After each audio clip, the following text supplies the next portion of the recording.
आप देख रहे हैं समाचार एजेंसी ऑफ इंडिया में साइन न्यूज। नमस्कार दोस्तों, समाचार एजेंसी ऑफ इंडिया की साइन न्यूज में लिमटी की लालटेन के 142वें एपिसोड में आपका स्वागत है। आज हम आपको लिमटी की लालटेन में सिवनी, मंडला, बालाघाट और छिंदवाड़ा सहित नरसिंहपुर सागर जिलों को रेलवे के द्वारा मिलने वाली उपलब्धियों के बारे में बताने जा रहे हैं। दरअसल सिवनी से कटंगी नई रेल लाइन के मार्ग प्रशस्त होते दिख रहे हैं। जबलपुर से नैनपुर, बालाघाट होकर गोंदिया तक दूसरी रेल लाइन डालने की भी कोशिश जारी है। छिंदवाड़ा से सागर भी रेलवे ट्रैक बनाने की बात सामने आ रही है। समाचार एजेंसी ऑफ इंडिया की मुहिम पर रेलवे मंत्रालय, रेलवे बोर्ड की मुहर लगती हुई दिख रही है। लिमटी की लालटेन के 142वें एपिसोड में पेश है आज आपके सामने महाकौशल अंचल और बुंदेलखंड दोनों में रेलवे की सुविधाएं क्या मिलेंगी, इस बारे में हम आपको जानकारी दे रहे हैं। बालाघाट संसदीय क्षेत्र के सिवनी जिले के हिस्से में भौमा में रेलखंड, सिवनी से भौमा तक रेलखंड का काम भले ही बहुत धीमी गति से चल रहा हो, 1 साल भर हो गया है, अभी तक ये पूर्णता को नहीं पा सका है। रेलवे के अधिकारी इस मामले में कोरोना लॉकडाउन आदि के बहानेबाजी करते नजर आ रहे हैं, पर रेलवे मंत्रालय, रेलवे बोर्ड अपनी गति से काम करता हुआ दिख रहा है।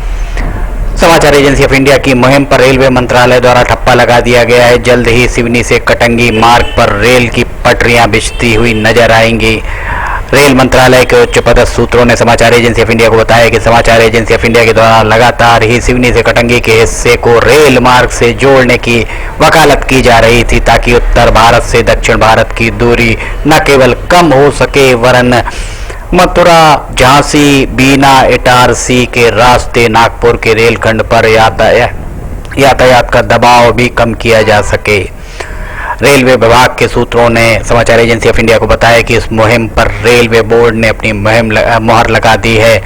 रेल मंत्रालय द्वारा दक्षिण पूर्व मध्य रेलवे के बिलासपुर जोनल प्रबंधक को इस आशय के निर्देश दिए हैं कि सिवनी से बरघाट होकर कटंगी के हिस्से में पूर्व में किए गए जो सर्वेक्षण पहले हो चुका है, उस सर्वेक्षण के अनुसार मार्ग में पड़ने वाली सरकारी, निजी और व्यावसायिक भूमि, पुल पुलिया आदि की बजटिंग अर्थात बजट बनाने का काम आरंभ करने के लिए इस प्रक्रिया को तत्काल पूरा किया जाए ताकि इसे बजट में शामिल किया जा सके। सूत्रों ने समाचार एजेंसी ऑफ इंडिया को आगे बताया कि दरअसल जबलपुर से इटारसी होकर नागपुर के रास्ते दक्षिण भारत जाने वाली, झांसी से भोपाल इटारसी होकर जो दक्षिण भारत की ओर जाने वाली अनेक सवारी और माल गाड़ियों का रास्ता बदलने की कवायद उस समय से की जा रही है जब इटारसी में इंटरलॉकिंग पैनल में आग लगी थी और रेल गाड़ियों के पहिए लंबे समय तक थमे रहे थे। रेलवे बोर्ड के सूत्रों ने आगे बताया कि झांसी से मानकपुर, सतना होकर जबलपुर के रास्ते नैनपुर, सिवनी कटंगी होकर तिरोड़ी से नागपुर के रास्ते अनेक रेलगाड़ियों को दक्षिण भारत की ओर ले जाने की कवायद की जा रही है। इसमें सिवनी से कटंगी के हिस्से को जोड़ना शेष रह गया था। सिवनी से कटंगी जैसे ही रेल की पटरियों से जुड़ेगा, वैसे ही सिवनी से होकर प्रतिदिन लगभग 3 दर्जन से ज्यादा माल गाड़ियां और 1 दर्जन से ज्यादा सवारी गाड़ियां, इनमें यात्री, मेल, एक्सप्रेस, पैसेंजर रेलगाड़ियां शामिल हैं, यहां से होकर गुजर सकती हैं।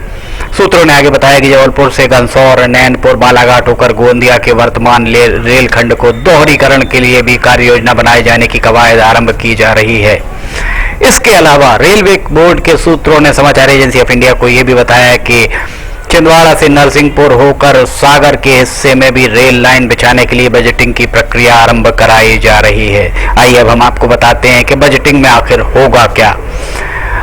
रेलवे बोर्ड के सूत्रों ने समाचार एजेंसी ऑफ इंडिया को बताया कि वर्तमान में यह प्रक्रिया प्राथमिक चरण में है। इसके लिए जबलपुर, मंडला, सिवनी, बालाघाट, छिंदवाड़ा, नरसिंहपुर, सागर जिलों के जिला कलेक्टर्स को रेलवे के द्वारा पत्र लिखकर पूर्व में किए गए सर्वेक्षण में सरकारी जो मार्ग में पड़ने वाली सरकारी, निजी, व्यावसायिक भूमियों को चिन्हित करने का आग्रह किया जा रहा है, ताकि इनको अगर अधिग्रहित करना पड़े तो इनके लिए कितना मुआवजा देना होगा इसका अनुमान लगाया जा सके।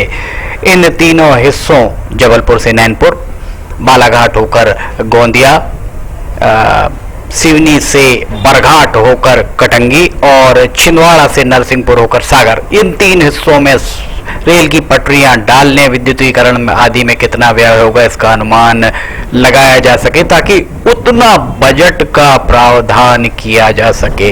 इस संबंध में रेलवे के डिप्टी एसी सर्वेक्षण पीके शाह से जब चर्चा की गई तो उनके द्वारा समाचार एजेंसी ऑफ इंडिया से चर्चा के दौरान उन्होंने बताया कि वे अवकाश पर हैं और वे इस बारे में जानकारी बाद में दे पाएंगे, पर ये पटरियां निश्चित तौर पर एक मील का पत्थर साबित होगी।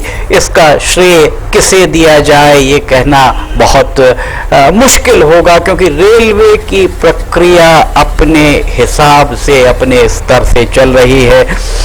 इसमें प्राथमिक तौर पर रेलवे, दक्षिण पूर्व मध्य रेलवे के बिलासपुर जोनल मुख्यालय में सर्वेक्षण विभाग के द्वारा इस पूरे मार्ग में बालाघाट, सिवनी, मंडला, जबलपुर, छिंदवाड़ा, नरसिंहपुर और सागर, ये इन जिलों में ये पटरियां बिछाई जाएंगी।